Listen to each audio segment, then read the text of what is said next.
네, 할렐루야. 네, 한 주간 동안 평안하셨습니까? 네, 오늘도 하나님의 은혜와 평강이 넘치는 이 성일과 또 귀한 은혜 되시기를 축복합니다. 우리 갈보리 찬양에 많은 은혜 받으셨지요? 네, 늘 감사합니다. 늘 기도해 주시기를 바랍니다. 따라서 해보시죠. 광야에서 노래하라.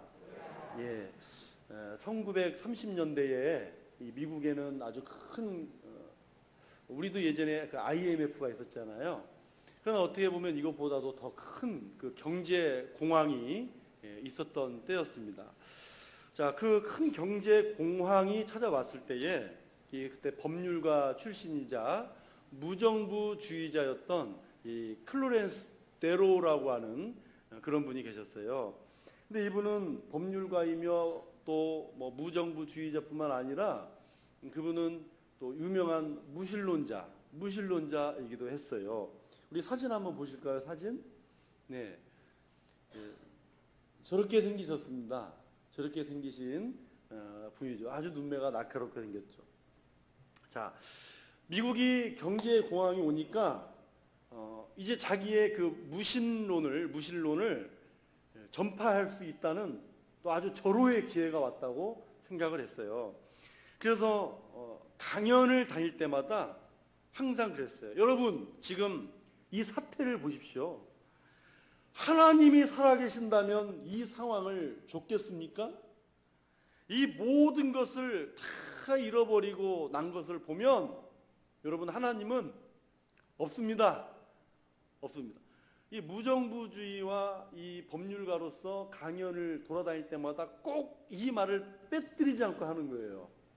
하나님이 계십니까? 이 상황 좀 보십시오.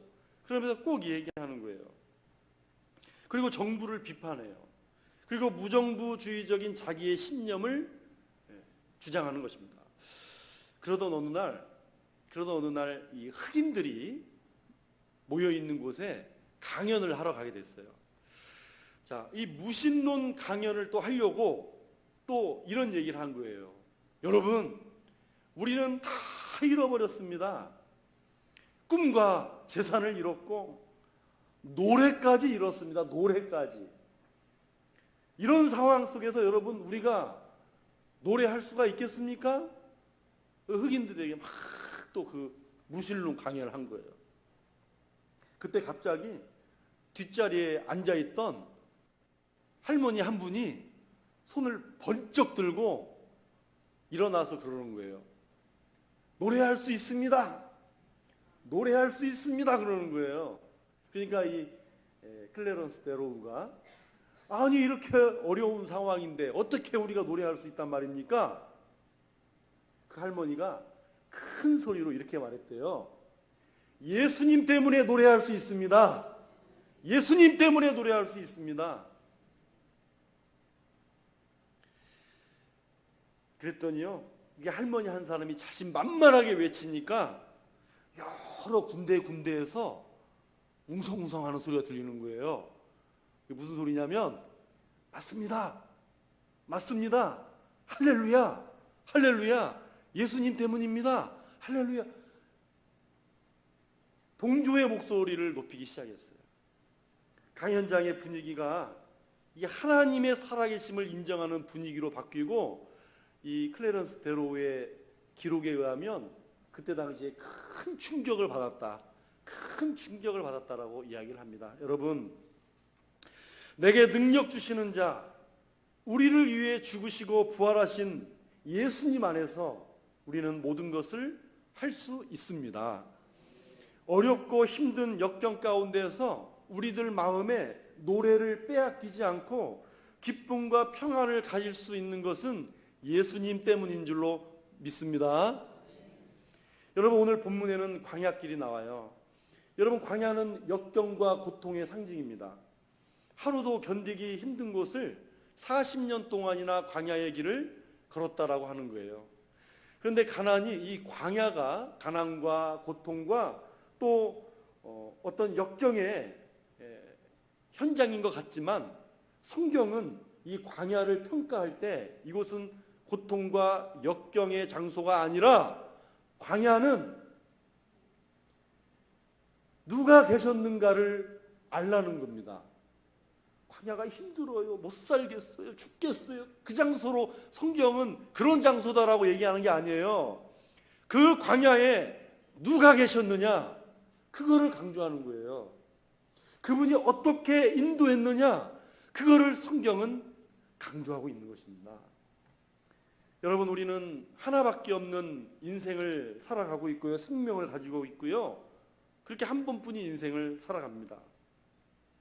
그런데 그렇게 한 번뿐인 인생인데도, 좀 한 번뿐인 인생인데 광야의 길을 가지 않고 좀 좋게 살았으면 좋겠는데, 왜 그렇게도 이 한 번뿐인 인생에 경제적으로, 육신적으로, 인간관계적으로 그렇게 광야가 있을까요? 그러나 여러분, 오늘 말씀이 그럴지라도, 이 광야는 있고 그 광야의 길을 걸을지라도 여전히 노래할 수 있는 이유는 살아계신 하나님 때문인 줄로 믿습니다. 자, 그러면 이제 광야를 바라보는 우리의 생각도, 우리의 관점도 달라져야 한다는 거예요.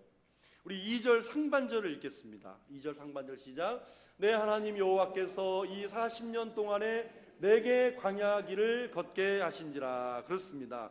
여러분, 광야의 길을 누가 걷게 하셨다고 말씀합니까? 여호와 하나님께서 이 광야의 길을 걷게 하셨다는 거예요. 그런데 이 광야의 길을 걷게 하신 것을 볼 때 여러 가지로 해석을 할 수가 있어요. 광야를 걷게 하신 하나님이 그 안에 같이 계셨다, 그런 의미인 건지, 아니면 광야로 밀어 넣으셨다, 이 백성을 광야로 밀어 넣으셨다, 이 말씀인지, 뭐 둘 다 맞을 수도 있지만 여기에서 맞는 얘기는 광야에 어떻게 했다는 거예요? 밀어 넣으셨다는 거예요.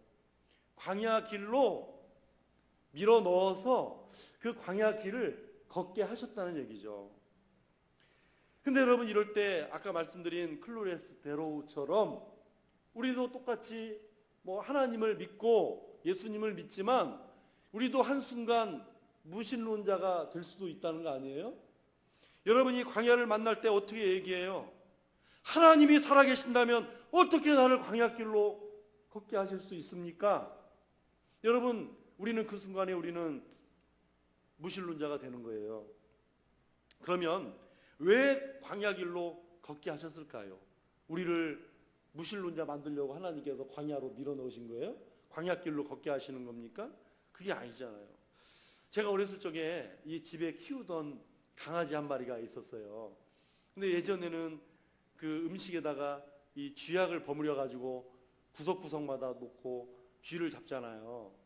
근데 그때 그 강아지가,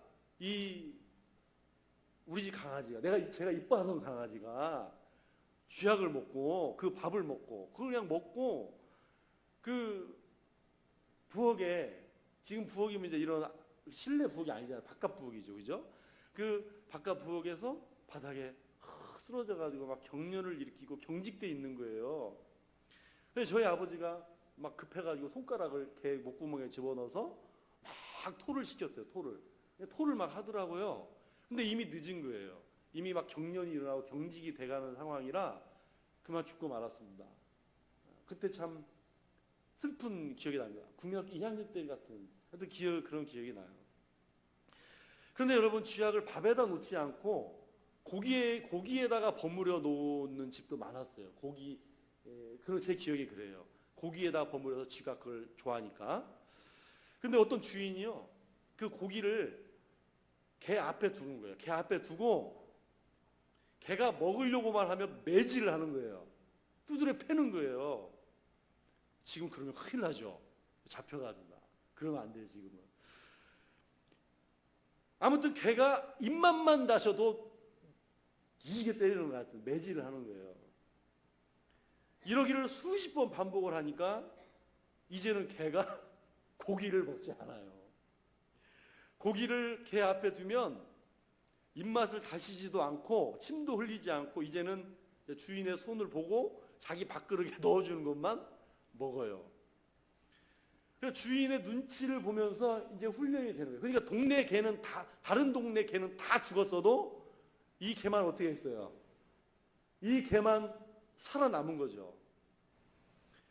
하나님의 이 훈련을 개와 비교해서 좀 그렇지만 우리에게 혹독한 훈련을 하실 때가 있는 것입니다. 여러분, 왜 광야의 길을 걷게 하셨습니까? 한번 따라서 해보시죠. 배우고 훈련시키기 위해서.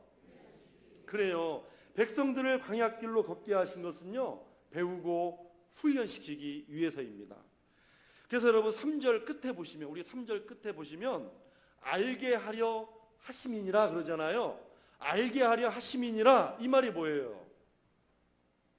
배우고 훈련시켜서 알게 하시려고 배우고 훈련을 시키는 겁니다. 이것이 백성들을 광야로 인도하신 목적인 것입니다. 우리로 하여금 하나님을 바라보게 하도록 하기 위한 축복의 훈련인 것입니다. 여러분, 우리가 하나님을 바라보는 것이 신앙의 본질 아닙니까?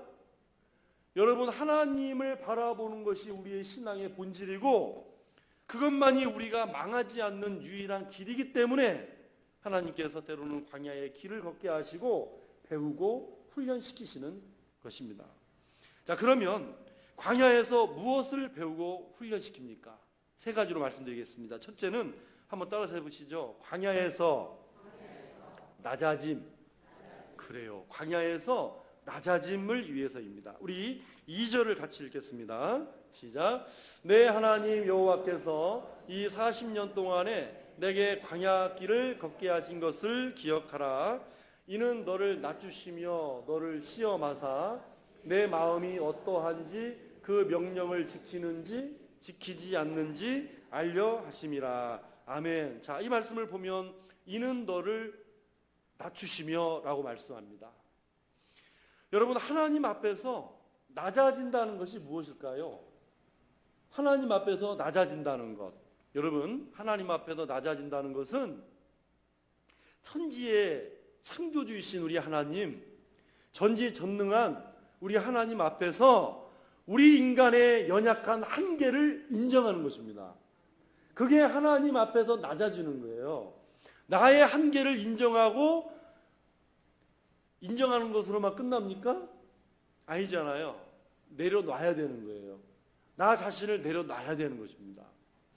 그래서 이 내려놓음은 맡겨드립니다 라고 하는 것이죠. 여러분, 광야는요, 내가 아무리 노력을 해도 살 수가 없어요.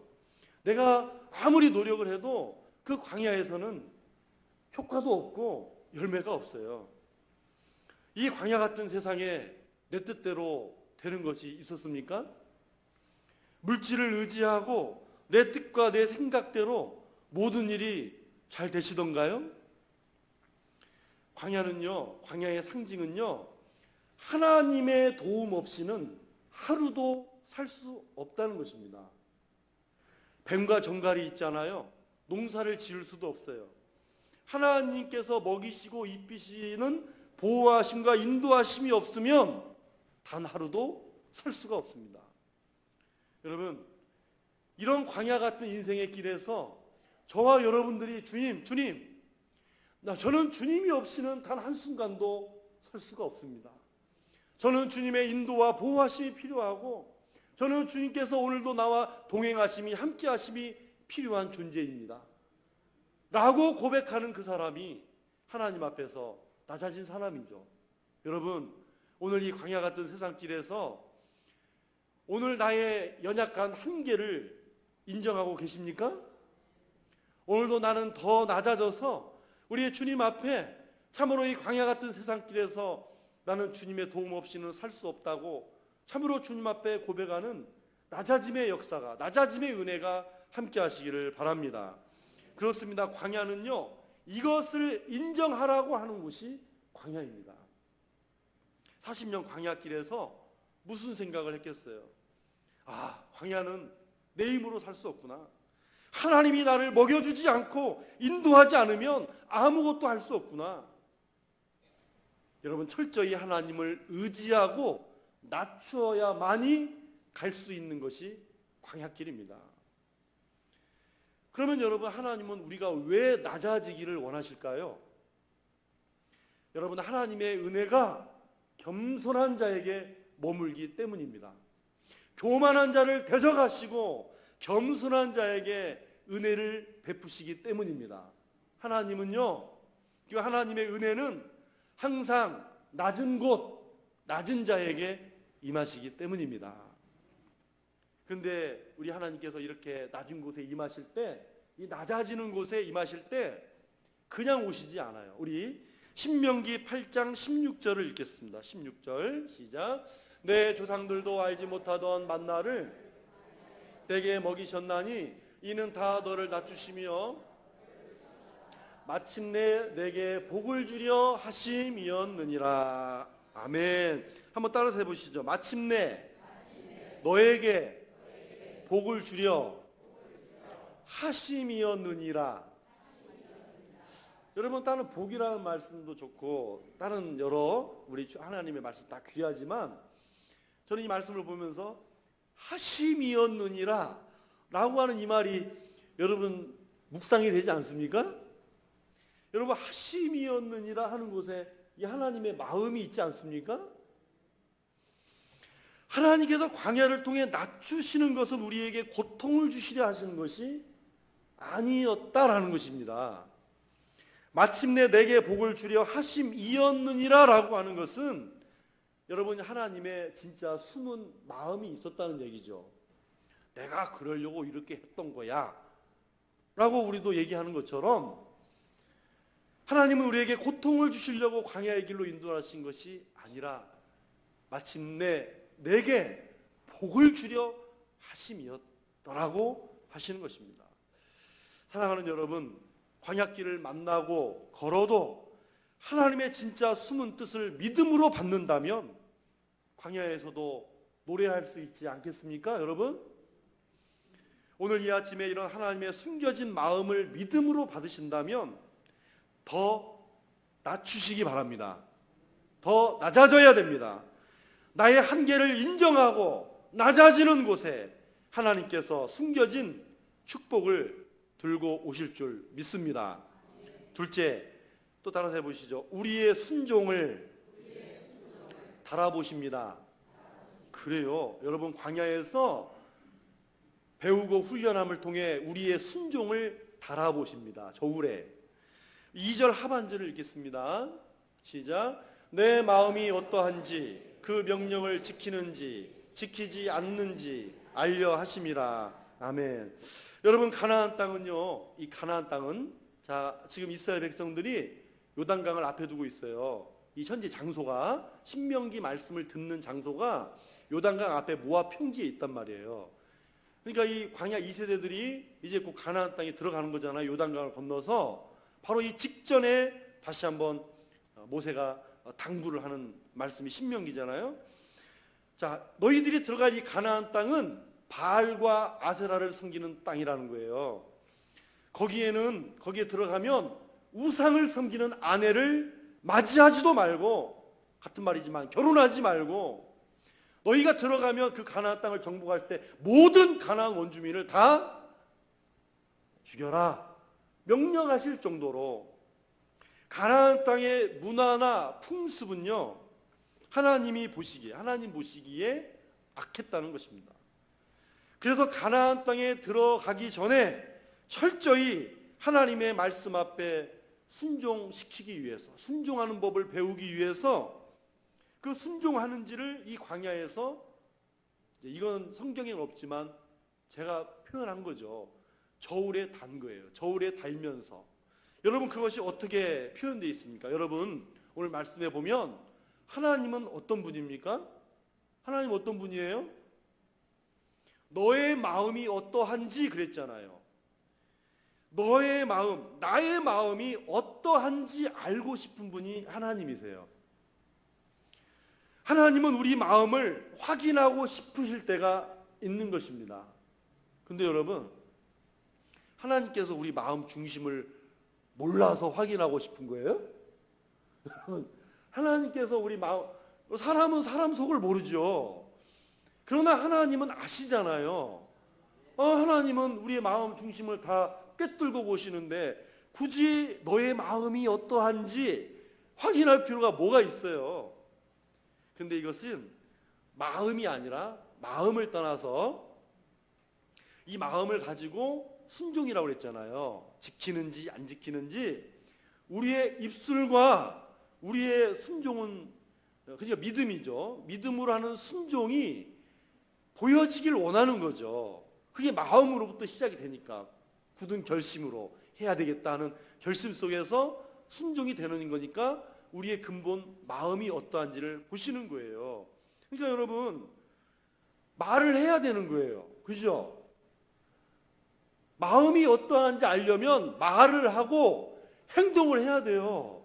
여러분 사람도 마찬가지잖아요.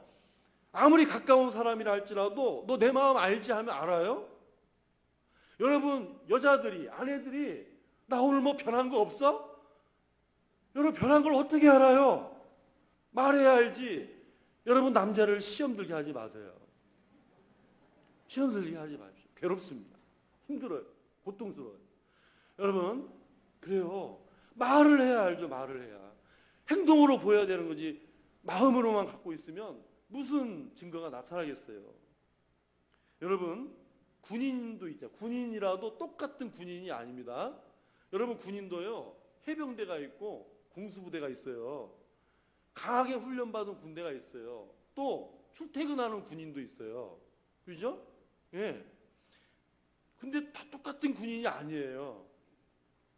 여러분 강하게 훈련받은 군인은요 눈빛이 달라요. 강하게 훈련받은 군인이요 복종심도 강한 거예요. 그래서 훈련소에 가면 제일 먼저 하는 게 뭐예요? 밖에서 입고 왔던 옷 벗기는 거잖아요. 그죠? 밖에 입고 있던 옷 벗기고 똑같은 옷 입히는 거잖아요. 그래서 옷 보내버리고 사회 물 싹 빼는 거예요. 이 세상 물 싹 빼버리는 거라고요.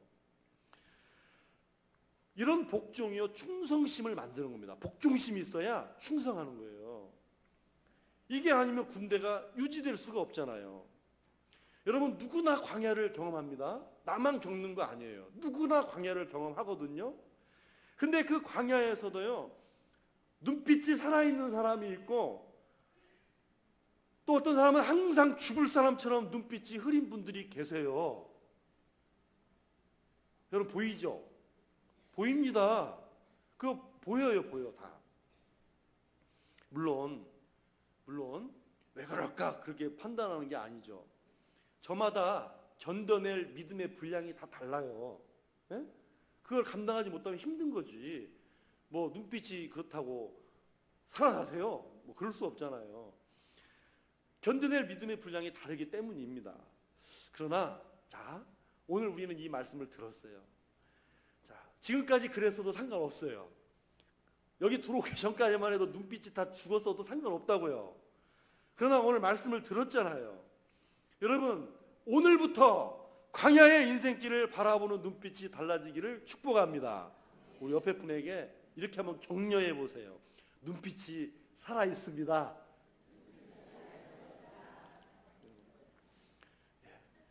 마찬가지예요. 말씀 앞에 강하게 훈련받은 사람이 순종해요. 여러분 인생이 한번 꺾여진 사람이 순종하는 거예요.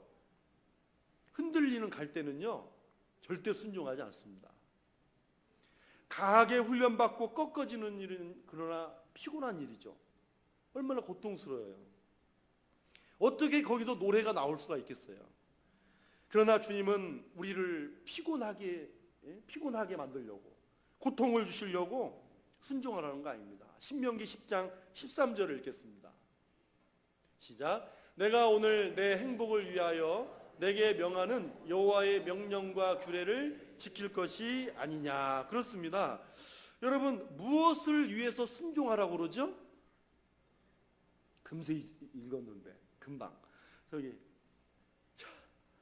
우리의 행복을 너의 행복을 위해서 순종하라는 겁니다. 여러분 우리가 순종 잘하고 뭐 아니면 순종 안 한다고 뭐 겸손하지 않고 낮아지지 않다고 해서 뭐 하나님이 같이 낮아지고 우리가 겸손하고 또 우리가 순종하면 뭐 하나님이 막 높여지고 물론 그럴 수도 있지만 여러분, 우리의 삶이 하나님의 그 보좌를 움직인다고 생각하지 마세요. 여러분, 예를 들면은요, 자, 모세가 시내산에서 십계명을 받으러 갔을 때 밑에서는 뭐 했어요? 금송아지를 만들었잖아요. 하나님께서 뭐라고 그랬어요? 진노하셔가지고 내가 이 백성 세운 것을 후회한다고, 내가 이 민족을 버리고 내가 다른 민족을 택하겠다고 하나님이 그렇게 말씀하셨잖아요. 모세가 기도했잖아요. 그러지 말라고. 이 백성을 출애굽해가지고 데리고 나왔는데 이 민족을 지금 멸하시면 저 애굽 사람들이 거부라고 저렇게 데리고 나가가지고 다 죽였다고. 그 말 들으면 어떻게 되겠습니까? 살려주세요. 하나님께서 그 말을 들으시자마자 즉시로 되돌이키셨잖아요. 여러분, 다른 말씀 드리는 게 아니라 하나님은요, 다른 민족을 택할 수가 있어요. 그걸 말씀드리는 거예요. 하나님은 얼마든지 다른 민족을 택하실 수 있는 만주의 주이시고 창조주 하나님이시고 전능하신 하나님이심을 믿습니다. 하나님은 그런 분이시란 말이에요. 그런데 우리가 뭐 순종하지 않고 겸손하지 않은 거에 따라서 하나님의 지위가 막 흔들리고 그러는 겁니까? 전혀 상관이 없어요. 그런데 왜 그렇게 순종하라고 그랬냐고요? 우리의 행복을 위해서. 하나님은요, 나의 행복을 위해서 순종하라 그렇게 하지 않았어요. 너희의 행복을 위해서 순종하라고 말씀하신 거죠. 여러분, 인생의 행복은요, 말씀의 순종과 비례합니다. 여러분, 사람은 돈이 있다고 높은 자리에 있다고 행복한 거 아닙니다. 하나님을 여러분 기쁘시게 하면 내 마음이 기쁘죠. 저 우리 뒤에 동네는 잘 모르시겠어요? 여러분, 하나님을 기쁘시게 하면 내 마음이 기쁘죠. 여러분, 내 마음이 기쁘면 하나님도 기뻐하세요. 내 마음이 기쁘면 하나님도 기뻐하시는 거예요. 여러분, 하루를 살면서 말씀 앞에 한번 순종해 보십시오. 순종해 보면 내 영이 그렇게 기뻐하는 겁니다. 성령님이 기뻐하세요. 여러분, 하루를 시작하면서 말씀을 큐티하고 묵상하면서 단 한 말씀이라도 딱 읽고 말씀대로 저번에 기도하라고 그랬잖아요. 그대로 뭐 그냥 연구할 필요 없이 말씀 그대로 되기를 기도하라고 그랬잖아요. 여러분, 그 기도를 하면서 하루 종일 살다가 그 말씀대로 분명히 적용이 되는 순간이 와요. 그 말씀대로. 그때 내가 적용하고 순종할 때 집에 와서 잠자리에 들 때 이 영적인 희열을 이루 말할 수 없이 느끼는 것입니다. 여러분, 이것이 하루를 살아도 한 번뿐인 인생의 행복입니다. 그런데 여러분, 어렵죠. 목사님이야 맨날 그러겠지만 순종의 발전은 쉽지 않아요. 왜 그런지 아십니까? 순종은요, 머리로 이해하는 것이 아니고 믿음으로 하는 영역이기 때문입니다. 여러분, 순종은요, 절대 머리로 이해해서 되는 게 아니에요. 하나님을 신뢰하고 믿음으로 행하는 일이 순종입니다. 여러분, 생각해 보세요. 하나님에 대한 신뢰가 없다면 어떻게 지금 앞으로 요단강을 건너갈 때 저 넘실대는 요단강에 제사장들이 여호와의 언약궤를 메고 발로 디딜 수가 있었겠어요? 하나님에 대한 신뢰가 없다면 어떻게 여호수아가 난공불락의 여리고성을 그 모든 백성들을 이끌고 돌았겠냐고요. 하나님께 대한 신뢰가 없다면 기드온이 어떻게 300명을 데리고 모래알과 같이 많은 그 미디안 군대를 향해서 뛰어들어갈 수가 있었겠습니까? 하나님에 대한 신뢰가 없으면 못하는 거예요. 아무리 신앙생활을 오래 하고 직분을 가지고 있어도 하나님의 신뢰가 없으면 순종하지 못합니다. 그런 분들 많이 있습니다. 아니, 우리 교회 말고요. 그런 분들 많이 있어요. 여러분, 알고 이해돼서 순종하는 게 절대로 아닙니다. 그런 사람 이 세상에 없어요. 우리는 하나님을 신뢰하기 때문에 순종하는 것입니다. 사람에게 순종하는 것이 아니라 하나님께 순종하는 줄로 믿습니다. 우리의 행복을 위해서 여러분 순종하십시오. 그러면 광야에서 노래할 수가 있어요. 광야에서 순종하며 행복해하는 그 모습, 오늘도 하나님은 우리의 중심을 바라보시는 것입니다. 마지막 세 번째, 따라서 해보시죠. 나는 영적 존재다. 그래요. 여러분, 광야에서 내가 영적인 존재라고 하는 것을 여러분 배우고 훈련하는 겁니다. 여러분, 우리 3절, 마지막 3절을 읽겠습니다. 시작. 너를 낮추시며 너를 줄이게 하시며 또 너도 알지 못하며 내 조상들도 알지 못하던 만나를 내게 먹이신 것은 사람이 떡으로만 사는 것이 아니요 여호와의 입에서 나오는 모든 말씀으로 사는 줄을 내가 알게 하려 하심이니라. 아멘. 여러분, 사람이 떡으로만 살 것이 아니고 무엇으로 살아야 된다고 말씀합니까? 그냥 말씀이에요? 예. 여러분, 여호와의 입에서, 하나님의 입에서 나오는 말씀이죠. 근데 여러분, 우리가 이 성경책을 먹을 수 있어요? 그러니까 하나님의 말씀을 먹어야 된다고 그러잖아요. 그러니까 이 책을 우리가 먹을 수 없는 거죠. 당연하지만 그래서 그러나 먹는다는 이 의미가 굉장히 상징적이에요. 굉장히 큰 거예요. 여러분, 여기서 떡이 뭐예요? 떡? 인절미 시루떡이에요? 아니잖아요. 우리 인생에 필요한 모든 양식을 얘기를 한 겁니다. 자, 여러분, 먹는 즐거움이 있어요, 없어요? 있죠? 먹는 즐거움이 있어요. 여러분, 잘 드십시오. 어제 잠깐 그 다큐멘터리를 보니까 미세 플라스틱이 굉장히 문제더라고요. 네? 미세 플라스틱이. 여러분, 관심을 가지고 한번 그런 거 한번 찾아보십시오. 시간이 없어서 다 설명을 못 드리겠습니다. 자, 먹거리가 참 문제가 되고 있어요. 자, 잘 드셔야 됩니다. 그런데 우리 주님도요, 일용할 양식을 위해 기도하라고 또 말씀하셨잖아요. 그만큼 일용할 양식, 우리에게 먹는 문제는 중요한 거예요. 그런데 떡으로만 살 것이 아니라고 그랬습니다. 왜냐하면 우리가 영적인 존재이기 때문입니다.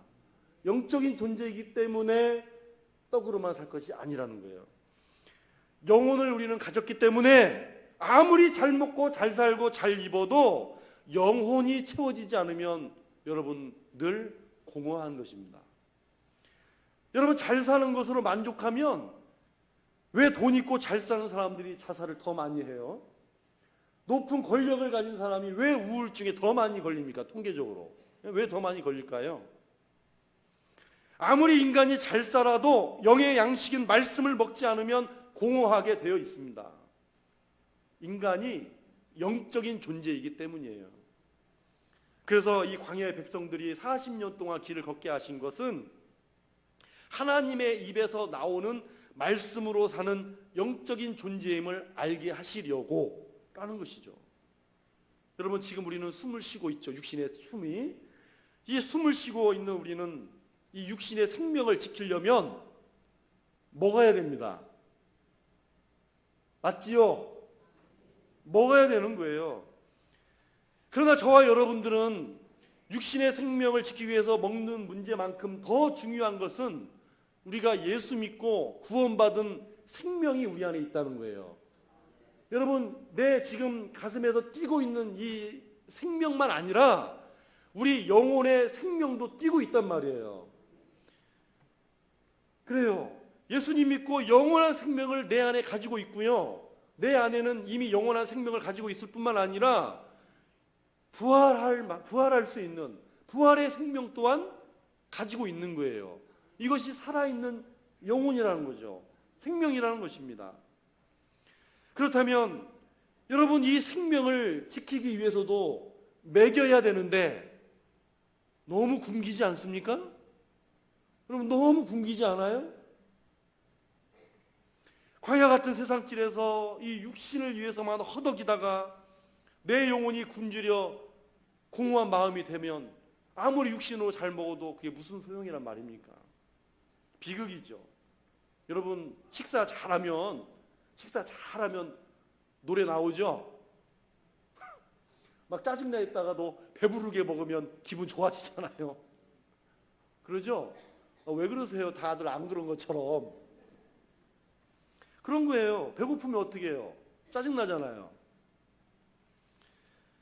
여러분, 그러나 광야에서 진정한 노래, 이 광야 같은 인생길에서 이것도 중요하지만, 먹는 것도 중요하지만, 이 광야 같은 인생길의 진정한 노래는요, 영혼의 배부름에서 나오는 것입니다. 이 영적인 만족함에서 나오는 노래가 이 광야에서 진정한 노래가 됩니다. 여러분, 영적인 존재는요, 이렇게 영에 만족하면서 오는 기쁨이 있어야 이것이 제대로 사는 것입니다. 그래서 광야 같은 인생길을 똑같이 살아도요, 예수 믿는 사람이 그래서 다른 것입니다. 여러분, 우리는 다르죠? 똑같아요? 우리는 다릅니다. 사랑하는 성도 여러분, 오늘 말씀의 광야는 배우고 훈련하는 장소였습니다. 그러나 이 길을 걷게 하신 하나님은 너희들 마음대로 가라, 그게 아니라 같이 걷고 계셨다는 것이죠. 왜요? 마침내 내게 복을 주려 하심이었다고. 복을 주시려고. 그래서 마침내 내게 복을 주시고자 하시는 하나님의 축복이 임한 곳이었습니다. 그것 때문에 하나님의 계획이 있음을 신뢰해야 되지 않겠습니까? 광야에서 우리를 낮추시고 순종을 달아보시는 하나님의 숨겨진 계획과 축복을 믿고 거절하지 마십시오. 이 광야에서도 하나님의 은혜를 거절하지 말란 말입니다. 이것을 배우고 훈련으로 우리가 받아들인다면, 그리고 이것이 나의 영적 훈련의 장으로 믿어진다면 두렵거나 억울해할 필요가 없습니다. 내 인생 잘못 산 것도 아닙니다. 내 믿음이 헛것도 아닌 겁니다. 처음에 클로렌스 데로를 말씀을 드렸습니다. 여러분, 광야 같은 세상에서 나가면 이 사람처럼 말하고 생각하고 원망하고 불평하는 사람들 많이 있어요. 그러나 우리는 흑인 할머니처럼 저는 노래할 수 있습니다, 저는 노래할 수 있습니다라고 손을 드시기 바랍니다. 광야에서도 여전히 살아계신 주님 때문에 찬양하고 기뻐할 수가 있습니다. 여러분, 이 할머니 때문에 회중의 그 분위기가 들불처럼 번져갔잖아요. 그죠? 맞습니다, 맞습니다, 할렐루야, 예수님 때문입니다. 들불처럼 번진 것처럼 내가 그런 사람이 될 때 우리 가정과 교회가 변화될 줄로 믿습니다. 우리 사랑하는 산소망교회의 우리 믿음의 가족 여러분 모두 오늘부터 광야에서 노래하는 저와 여러분이 되시겠습니까? 기도하겠습니다. 하나님 아버지, 감사합니다. 광야에서 노래하기를 원합니다. 광야를 만날지라도 오늘 이곳이 나를 낮추시고 순종을 달아보시는, 그러나 이 광야 속에서 하나님의 숨겨진 계획과 축복이 있음을 우리가 믿고, 비록 광야의 길을 만날지라도 오늘 두려워하거나 억울해하거나 내 인생을 후회하거나 또 내가 믿은 하나님이 헛것이라고 하는 그런 망령된 말을 버리고, 오늘 우리는 참으로 나를 위하여 생명을 아낌없이 버리고 십자가에 죽으신 예수님, 그리고 그 예수님을 이 땅에 보내신 하나님 아버지의 사랑이, 그 은혜가 오늘도 이 광야 같은 인생길에서도 나와 함께하고 계심을 믿으며 오늘도 힘차게 주신 인생 달려가는 우리 산소망교회 모든 믿음의 식구들 축복하시고 다 되게 하여 주시옵소서. 감사합니다. 예수님의 이름으로 기도하옵나이다. 아멘.